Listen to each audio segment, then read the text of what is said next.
Okay, let me start. कल हमने discuss किया था स्टार्टिंग ऑफ द चैप्टर 4 और उसके 4.4 तक हमने टॉपिक्स को देखा था। Now we have to discuss about couple. ठीक है, देयर इज अ 4.5 टॉपिक, उसको हमने आज डिस्कस करना है, उससे आगे हम मूव करेंगे और एक दफ़ा इसको गो थ्रू करना है। इसमें यहाँ पे देखेंगे कपल हमारे पास क्या होता है। जिस तरह की हमने फोर्सेस पढ़ी थी, दो किस्म की फोर्सेस होती हैं, पुश या पुल होता है। तो यहाँ पे हमारे पास कपल में दोनों फोर्सेस इकट्ठी एक ही जगह पे लगना, दैट इज अ कपल। उसमें हमारे पास आपको ये स्टीयरिंग व्हील नजर आ रहा है, तो यहाँ पे एक पुश भी हो रहा है और पुल भी हो रहा है।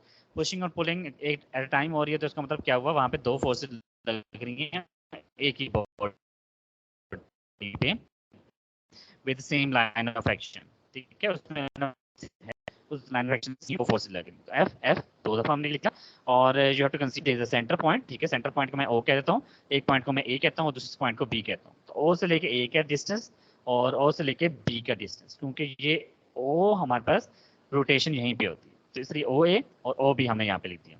तो एफ कॉमन लूँ तो we have to take F common, O A plus A B, और इनको अगर कंबाइन करूँ तो ए बी का टोटल डिस्टेंस बन जाएगा। ओ ए को ऐड करूँ with O B, O B के साथ ऐड करूंगा तो ए बी बन जाएगा। तो यहाँ पे मैंने वो लिख दिया। ठीक है, फोर्स एनर्जी, तो इसका मतलब क्या हुआ कि हमारे पास जो टॉर्क प्रोड्यूस हो रहा है ये ड्यू टू द कपल है। ठीक है, वो हमारे पास कपल कहलाएगा जिसमें हमारे पास दो फोर्सेस एक्ट हो रही हैं with the same magnitude but opposite. हमारे पास यहाँ पे एक ऊपर की तरफ लग रही है और एक नीचे लग रही है, ऑपोजिट डायरेक्शन कह सकते हैं। ठीक है, ये हमारे पास कपल था।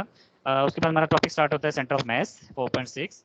और सेंटर ऑफ मैस में हमारे पास क्या होता है कि इस तरह कह सकते हैं कि centre of mass of the system is a such point where we apply to force cause the system to move without rotation. क्या हुआ कि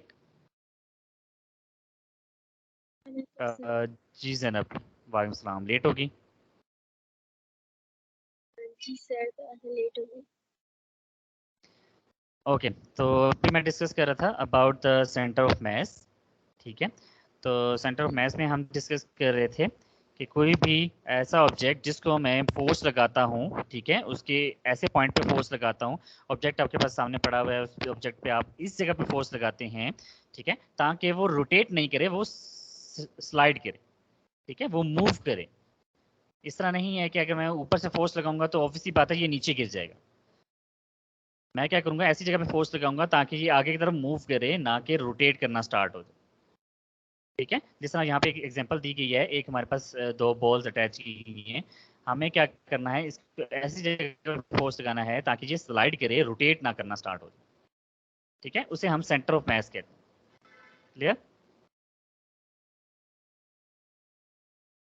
यस सर।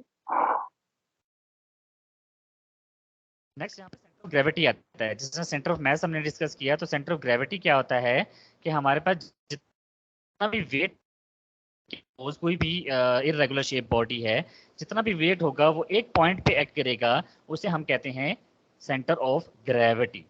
ठीक है, जिस पॉइंट पे सारा का सारा बॉडी का वेट एक्ट करता है उसे हम सेंटर ऑफ ग्रेविटी कहते हैं। अब देखो ना, यहाँ पे एक शेप बनाई गई है, इस शेप पे आप देखोगे डिफरेंट वेट हैं, हर पॉइंट का डिफरेंट वेट होगा।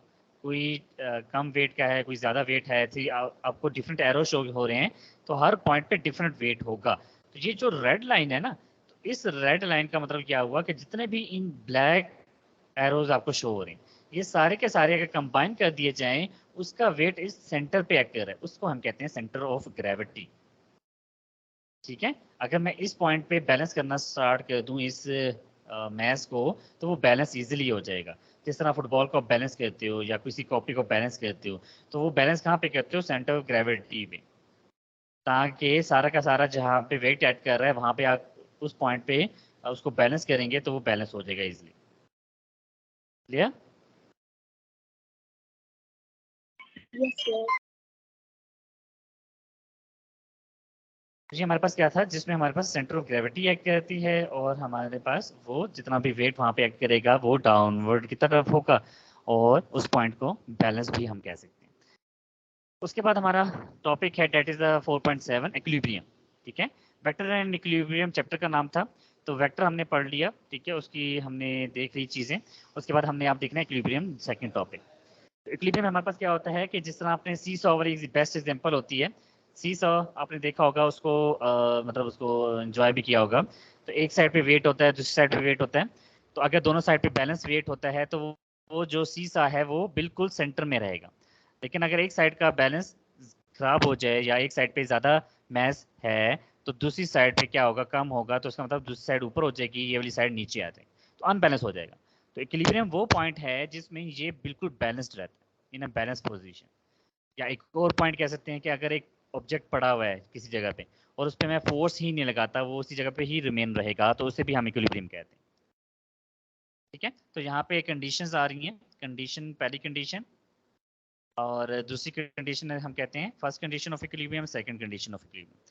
तो आगे जाके हम देखेंगे फर्स्ट कंडीशन किसे कहते हैं, सेकंड कंडीशन हम किसे कहते हैं।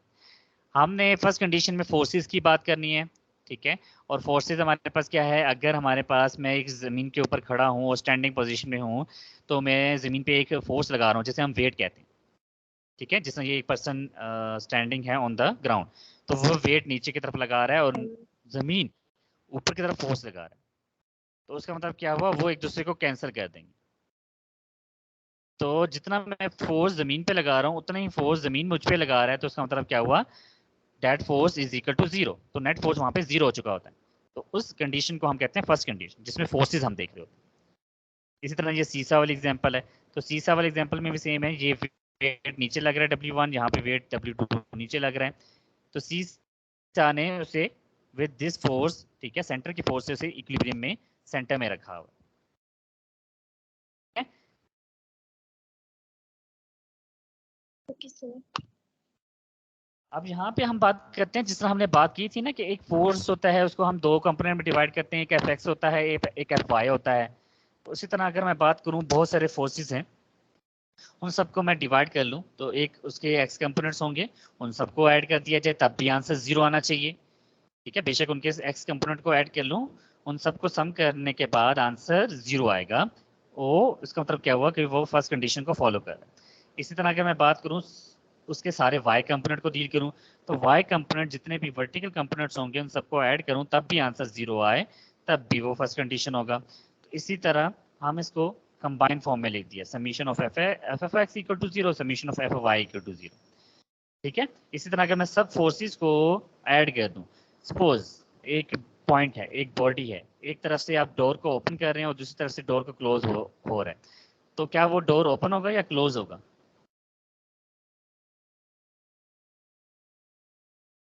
सर ओपन होगा।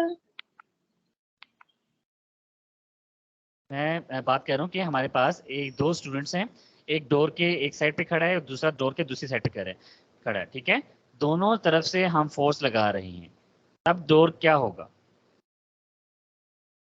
Sir close. मूव करेगा? वो क्लोज हो जाता है। अच्छा, सर वो मुझे समझ में नहीं आया। जी, जी, जी।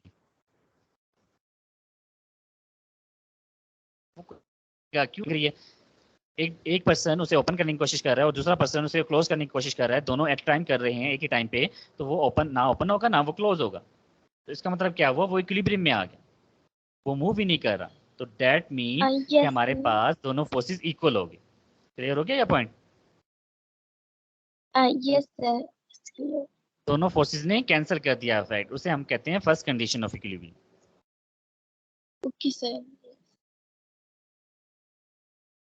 Okay, moving toward the second condition of equilibrium. Second condition हमें क्या बताता है, अभी हमने एक बात की थी टॉर्क की। टॉर्क हमारे पास कब प्रोड्यूस होता है?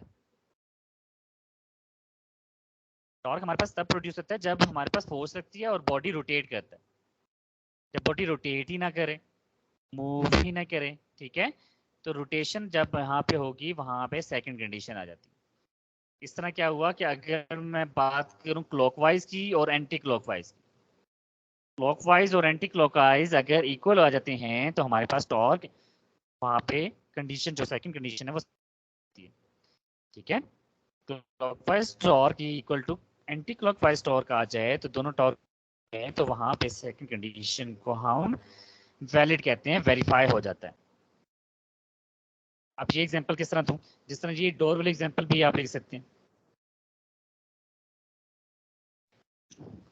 डोर वाले एग्जांपल कैसे लेंगे कि जिस तरह अभी मैंने बात की कि डोर को एक पर्सन ओपन कर रहा है और दूसरा पर्सन क्लोज कर रहा है एट ए टाइम, एक ही टाइम पे वो डोर ओपन भी कर रहा है और क्लोज भी हो रहा है।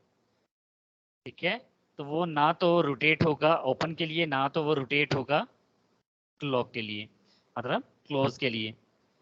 ठीक है, वो एक ही जगह पे फिक्स रहेगा, ना वो वो ओपन एक ही होगा जगह ना पे वो स्टक हो क्लोज होगा। इसका जाएगा। मतलब क्या हुआ जी, वो स्टेबल रहेगा अपने पॉइंट। ठीक है, डोर को देखे ना, रोटेट करता है एक ही सर, पॉइंट पे, वो रोटेट कर आपकी रहा होता है, आवाज नहीं घूम आ रहा रही। होता है।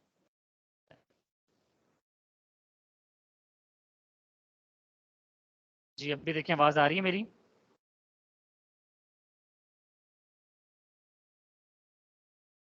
जैनब, आवाज आ रही है?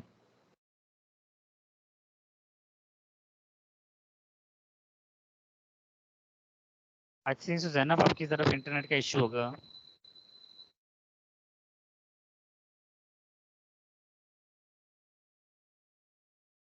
ओके, यहाँ पे देखेंगे कि हमारे पास ना तो डोर ओपन होगा क्लॉकवाइज, ना ही क्लोज होगा। ठीक है, तो ना ओपन हो रहा है ना क्लोज हो रहा है एट ए टाइम, तो उसका मतलब क्या हुआ, टोटल जो टॉर्क है वो इक्वल टू जीरो आ रहा है, summation of tau equal to zero. तो इसे हम कहते हैं second condition of equilibrium. Okay, moving forward, there is a last topic of this chapter 4.8, that is stability. अब स्टेबिलिटी क्या होती है, उसमें हम देखते हैं थ्री टाइप्स देखते हैं। तो थ्री टाइप्स हमारे पास क्या होती है, stable equilibrium, unstable equilibrium and the neutral equilibrium. Stability and position of the centre of mass, last में हमने ये देखना है। ठीक है, तो अभी हम स्टेबिलिटी इक्विलिब्रियम, जिसको हम स्टेबल इक्विलिब्रियम कह रहे हैं, वो हम देखेंगे। तो यहाँ पे स्टेबल इक्विलिब्रियम क्या होता है कि अगर हमारे पास कोई ऑब्जेक्ट पड़ा हुआ है रेस्ट पे, तो वो रेस्ट पे ही रहेगा, वो चेंज नहीं करेगा जब तक मैं फोर्स नहीं लगाऊंगा।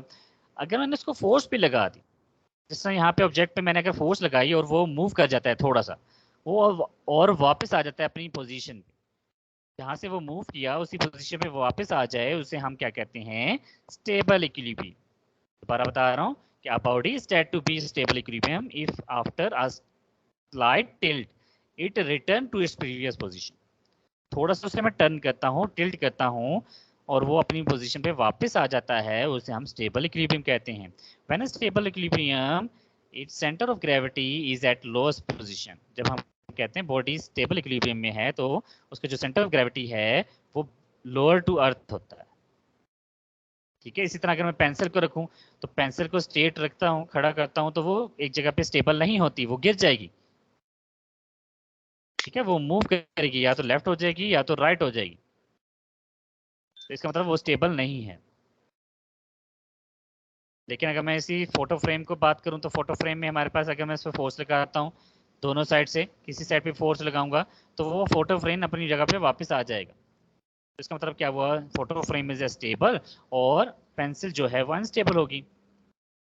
तो नेक्स्ट अनस्टेबल की बात करते हैं। तो अनस्टेबल की पेंसिल की एग्जांपल दे दी। पेंसिल आप खड़े करने की कोशिश करें तो वो एक जगह पे नहीं स्टैंड होती, एक जगह पे नहीं खड़ा होता, वो गिर जाएगी, या तो लेफ्ट गिरेगी या तो राइट गिर जाएगी।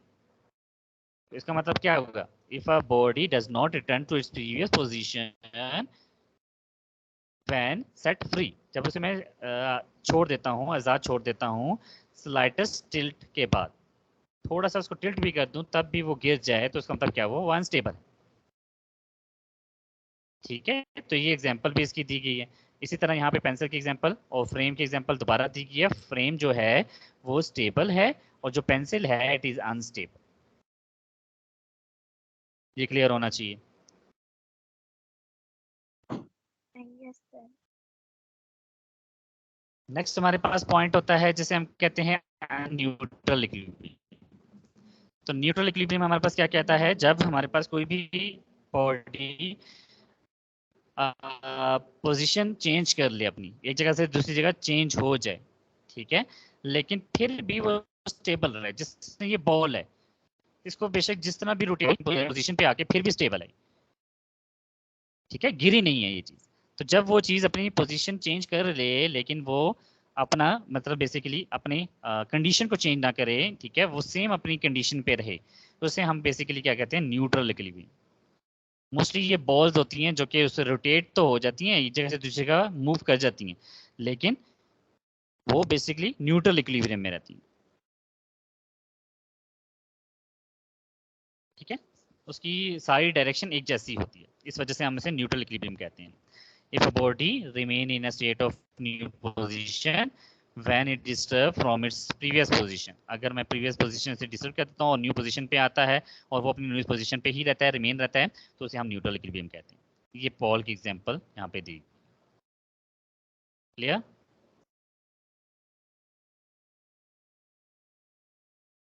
Yes, sir.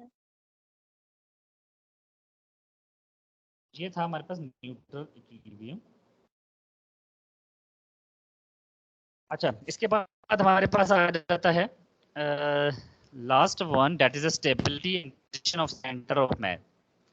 अब स्टेबिलिटी और पोजीशन ऑफ सेंटर ऑफ मास को आपस में कैसे हम रिलेट करते हैं कि हमारे पास अगर मैं सेंटर ऑफ मास को सारा का सारा वेट एक पॉइंट पे एक्ट करवा दूं, ठीक है, आप इसको एक एग्जाम्पल के तौर पे भी ले सकते हैं. ठीक है, आप इस तरह का कोई भी मतलब बच्चों का इस तरह का एक एग मिलता है जिसमें कुछ टॉफीज बंटीज होती हैं, कैंडीज होती हैं. हाँ जी सर. इस तरह का एग दिखे है जिसमें बंटीज होती हैं, कैंडीज होती हैं. उसमें आप क्या करोगे, आप थोड़ा सा उसमें कोई भी मेटल ले लें, कोई भी क्या कह सकते हैं ना कि हैवी चीज ले, ठीक है, वो उसके दरमियान में प्लेस कर दें और उसे मूव कराएं. उसको बंद करके उसे मूव कराएं तो वो अपनी ही पोजीशन पे वापस आ जाएगा. वो थोड़ा सा ऐसा करके मूव होगा और अपनी ही पोजीशन पे वापस आ जाएगा. उसे बेसिकली हम कह रहे हैं कि स्टेबिलिटी और position of centre of mass matter कर रहा है. स्टेबिलिटी आ जाती है उसके अंदर. अगर मैं इसको सेंटर ऑफ मास क्या कर दूं, बिल्कुल डाउन टू अर्थ कर दूं, फिर वो क्या करता है, अपनी पोजीशन पे मूव करते करते वापस अपनी पोजीशन पे आ जाता है. जिस तरह ये सीसॉ पे जिस तरह ये आपको नजर आ रहा है, ये कंडीशन दिखा रहा है, मतलब कर्तव्य दिखा रहा है ये पर्सन, ठीक है, और करने की कोशिश कर रहा है. तो ये अपनी बेसिकली एक्सटेंड कर रहा है अपनी जगह को ताकि वो बैलेंस कर सके इस रोड के मुताबिक.